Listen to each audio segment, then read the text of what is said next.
Seorang jamaah bertanya kepada seorang ustaz, apakah Allah itu maha mendengar? Ustaz menjawab, wa huwas sami'ul basir. Allah maha mendengar, Allah maha melihat. Wa ma tasqutu min waraqatin illa ya'lamuha. Tidak ada daun yang jatuh kecuali dalam pengetahuan Allah. Wa na'lamu ma tuwaswisu bihi nafsuh. Kami tahu apa yang berbisik-bisik di dalam hati manusia. Jangankan yang dikatakan, diucapkan lisannya, yang terkata di bibirnya, yang terucap di mulutnya, yang terbersit di hati dan pikirannya pun Allah tahu. Lalu kata jamaah, kalau memang Allah maha tahu, mengapa sampai hari ini Allah belum juga mengabulkan doa-doa yang kupanjatkan di tengah malam yang sunyi, dengan suara yang lirih di tengah sujudku? Bukan hanya satu malam, berbulan-bulan kumintakan kepadanya, mengapa dia tidak juga mendengar dan mengabulkan doa? Dengan tersenyum Ustaz menjawab, dokter hanya akan memberikan obat yang sesuai dengan resep dan pengetahuan dokter. Dokter tidak akan memberikan obat sesuai dengan permintaan pasien, karena yang paling mengerti tentang dosis, tentang kadar, tentang kebutuhan dan keperluan pasien hanyalah dokter, bukan keinginan pasien. Berapa banyak obat yang menurut pasien adalah obat, tapi justru dia menjadi racun. Berapa banyak resep yang menurut pasien adalah obat, tapi justru menimbulkan mudarat berkepanjangan. Kalau untuk memahami logika dokter saja, pasien secerdas apapun belum tentu dapat memahami dan mengerti, apalagi untuk memahami logika dan cara berpikir Allah Subhanahu wa taala, dalam tanda kutip.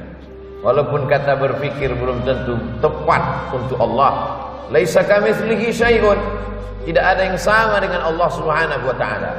Wa lam yakul lahu kufuwan ahad. Tidak ada yang setara dengan Allah Subhanahu wa taala. Seorang anak kecil merengek meminta pisau kepada ibu. Ibu tidak memberikan. Kenapa? Menurut anak pisau itu adalah baik, karena dia ingin bermain-main memotong-motong dengan pisau yang tajam. Tapi logika ibu berkata, usiamu belum cukup, tanganmu akan luka, darah akan menetes, nadimu akan putus. Ada pengetahuan. Maka Allah menjelaskan melalui lisan Nabi Muhammad SAW, asa an takrahu syai'an, boleh jadi kau benci sesuatu, wa huwa khairul lakum, tapi yang kau benci itu baik menurut pandangan Allah. Asa an takrahu syai'an, boleh jadi kau benci pada sesuatu, wa yaj'alallahu fihi khairan katsira, tapi di balik kebencian itu ada kebaikan dan hikmah yang banyak. Hanya saja terkadang emosional manusia, keinginan yang menggebu-gebu, hasrat dan hawa nafsu membuat dia merubah Allah Subhanahu wa taala bukan lagi menjadi sembahan, tapi menjadi pemuas nafsu keinginannya. Dia ingin Allah memenuhi segala keperluan permintaannya. Dia tidak pernah menganggap Allah sebagai Al-Khaliq, pencipta. Allah adalah Rabb, pencipta, pemelihara, pelindung, pengayom, pemberi rezeki. Oleh sebab itu Nabi Ibrahim berkata, Rabbi, ya Allah, Engkau yang menciptakan aku. Rabbi, ya Allah, Engkau yang memelihara dan menjagaku. Rabbi, ya Allah, Engkau yang memberikan rezekiku, mengatur sesuai dengan kehendak-Mu, bukan sesuai dengan kemauan-Mu. Lalu kalau memang semua hidup ini adalah atas kehendak dan kemauan Allah, lalu untuk apa kita berdoa? Untuk apa kita berusaha? Karena kita tidak tahu apa yang akan terjadi esok hari. Wa ma tadri nafsum madza taksibu ghadan. Tak ada yang tahu apa yang terjadi besok pagi. Wa ma tadri nafsum bi ayyi ardin tamut. Tak ada yang tahu di mana dia akan mati. Karena kita tidak tahu, maka kita berusaha, berikhtiar. Kita diperintahkan Allah Subhanahu wa taala untuk berobat ketika sakit. Kita diperintahkan untuk mencari rezeki ketika dia tidak ada. Akhrajakum min butuni ummahatikum. Allah yang mengeluarkan kamu dari perut rahim ibu kamu. La ta'lamuna syai'a. Kamu tak tahu apa-apa. Jangankan membawa apa-apa, kamu tidak tahu apa-apa. Lalu kemudian dia kayakan kamu, dia beri kamu kuasa, dia titipkan. Itu semua adalah ujian. Maka ada hamba yang meminta, memohon kepada Allah, tapi setelah permohonan itu dia berkata, kalau memang ini baik bagiku, untuk duniaku, untuk keluargaku, untuk akhiratku, untuk amalku, perkenankanlah ya Allah. Tapi kalau ini hanya akan merusak keyakinanku, merusak silaturahimku, merusak imanku, maka jauhkanlah. Ini adalah ungkapan orang yang penuh dengan kebijaksanaan. Boleh jadi baik menurut pandangannya, tapi belum tentu baik menurut hikmah pandangan Allah Subhanahu wa ta'ala. Ketika kita menyerahkan kemauan kita menurut kemauan kehendak Allah, kita satukan keinginan kita dengan keinginan Allah. Saat itu kita serahkan hanya kepada Allah. Orang yang berserah diri kepada Allah, perbuatan dia menyerahkan kemauannya kepada kemauan Allah, perbuatan itu disebut dengan Islam. Orangnya Muslim. Maka kita meminta, kita memohon, kita berusaha, kita berprasangka, kita berprediksi, tapi semuanya kita serahkan kepada kehendak Allah Subhanahu wa ta'ala. Itulah orang yang berpegang kepada Ahlus Sunnah wal Jamaah. Maka anak Ibrahimu Yahudian. Ibrahim bukan Yahudi, wala Nasraniyan. Ibrahim bukan Nasrani, walakin akan tetapi kana hanifan, dia condong kepada Allah. Musliman, dia berserah diri kepada kehendak Allah Subhanahu wa ta'ala. Pribadi Ibrahim alaihissalam contoh model manusia yang berserah kepada kehendak Allah Subhanahu wa ta'ala. Marahkah Nabi Ibrahim alaihissalam ketika diuji oleh Allah Subhanahu wa ta'ala? Tidak diberikan seorang anak yang selalu diimpikan, diidamkan, diminta pagi, petang, siang dan malam. Berkata dia dalam suaranya yang lirih, munajatnya yang dalam, berbisik kepada Allah, Rabbi habli minas salihin. Tapi Allah tidak kenankan doanya. Allah belum kabulkan doanya. Marahkah Nabi Ibrahim? Emosikah Nabi Ibrahim? Keluarkah kata-kata sumpah serapah dari lidahnya? Tidak. Dia tetaplah seorang Ibrahim musliman, berserah diri kepada kehendak Allah.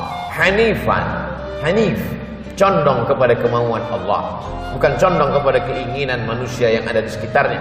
Tidak condong kepada keinginan hawa nafsunya. Dia tidak paksakan Allah dalam doa-doanya. Dia hanya meminta kepada Allah. Setelah itu dia serahkan kepada Allah. Andai dikabulkan apa yang dia mintakan, syakar, dia bersyukur kepada Allah. Andai belum diberikan Allah Ta'ala, sabar, dia menahan emosinya, dia tahan hawa nafsunya, sabar, dia bersabar. Dan itu adalah kebaikan. Ajaban li amril mu'min. Orang beriman itu ajaba, menakjubkan, ajib. Orang beriman itu ajaban li amril mu'min. In asabathu sarra, kalau yang datang itu menyenangkan hatinya, melapangkan dadanya, membuat senyumnya tersungging, bahkan mungkin dia tertawa bahagia, syakar, dia bersyukur kepada Allah, karena khairal lahu, itu baik baginya. Tapi kalau yang datang itu menyusahkan hatinya, membuat dia risau dan gundah gulana, dia tidak menyumpah serapah, dia tidak suuzon kepada Allah, sabar, dia bersabar. Sabarnya Ayyub alaihissalam, ketika ternaknya mati, kebunnya kering kerontang, hujan tidak turun, likuifaksi menyerang kampung halamannya. Di saat yang sama, tanah itu menelan segala yang ada di atas permukaan tanah. Kebun-kebunnya hancur, ternak-ternaknya mati. Tak lama setelah itu anaknya pula meninggal satu persatu. Buah hati belayan jiwa. Banyak orang yang sabar ketika ditinggalkan harta benda, tapi tak banyak yang sabar ketika ditinggalkan orang terkasih. Tak lama setelah itu datang pula penyakit, berulat kulitnya. Satu-satunya yang setia mendampingi Rahma, perempuan yang penuh dengan kasih dan sayang. Oleh sebab itu selalu orang yang menikah didoakan, Allahumma arham bainakuma kama rahimta baina Ayyuba wa Rahma. Buat mereka berkasih sayang sebagaimana kasih sayang Ayyub dan Rahma. Rahmah mengasihi Ayyub walaupun hartanya tidak ada, walaupun anaknya meninggal dunia, walaupun kulitnya terkena penyakit, tapi kasih sayang itu tidak berkurang sedikit pun. Marahkah Ayub? Keluarkah kata-kata caci maki sumpah serapah dari lidahnya? Tidak. Dia hanya berkata, Rabbi, ya Rabb, Engkau yang menciptakan aku. Ya Rabb, Engkau yang memelihara aku. Ya Rabb, Engkau yang menjamin rezekiku. Anni massaniyadur dur, aku kena penyakit ya Allah. Wa anta arhamur rahimin, Engkau maha kasih di antara yang terkasih, Engkau maha sayang di antara yang penyayang. Dia tidak berkeluh kesah, dia tidak mengadu dengan kata-kata yang kasar kepada Allah. Mengapa belum juga terkabul? Aku beribadah siang dan malam, aku adalah seorang nabi dan rasul. Mengapa ujian ini begitu berat? Dia hanya berkata, anni massaniyadur dur, aku kena penyakit ya Allah. Wa anta arhamur rahimin, Engkau tersayang di antara penyayang, Engkau terkasih di antara yang kasih. Lalu Allah menyambut doanya, urkud birijlika, tumitmu, engkau tusukkan ke tanah, maka akan keluar air yang sejuk dan dingin. Mu'tasalun baridun, mandi engkau di air itu. Maka dia pun mandi. Maka Allah subhanahu wa ta'ala melepaskannya dari segala kesusahannya. Allah sedang menguji hambanya. Faqsusil qasasa, ceritakan kisah-kisah itu, la'allakum yatafakkarun, mudah-mudahan mereka berpikir. Bukan mereka saja yang berkeluh kesah, bukan mereka saja yang terkena musibah, bukan mereka saja yang terkena hati susah. Hamba-hambaku yang lebih salih dari mereka, yang lebih takwa dari mereka, yang lebih khusyuk dari mereka. Innallaha idza ahabba qauman, kalau Allah cinta kepada sekelompok kaum, ibtalahum, maka Allah uji iman hamba itu.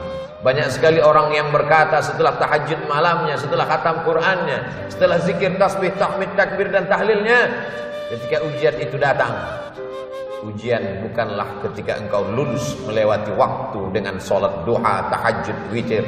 Ujian bukan hanya lulus ketika mampu menahan makanan. Ujian adalah ketika ujian, sebenar ujian itu datang. Hasiban nasu ayyutraku ayyaqulu amanna, apakah manusia itu akan dibiarkan begitu saja berkata amanna, kami beriman, wa hum la yuftanun, padahal mereka belum diuji. Ketika kita mampu berkata asyhadu an la ilaha illallah, aku bersaksi bahwa tiada Tuhan selain Allah, wa asyhadu anna Muhammadan Rasulullah, Muhammad adalah rasul utusan Allah. Saat itu kita sedang berkata, aku siap menerima ujian ya Allah. Indah istana Fir'aun, tempat tinggal Musa alaihissalam, tapi Allah ingin mengeluarkan hamba ini dari zona aman. Allah ingin supaya ia tidak merasa nyaman di tengah orang yang zalim dan aniaya. Bagaimana cara Allah mengeluarkannya dari istana Fir'aun? Skenario Allah begitu indah.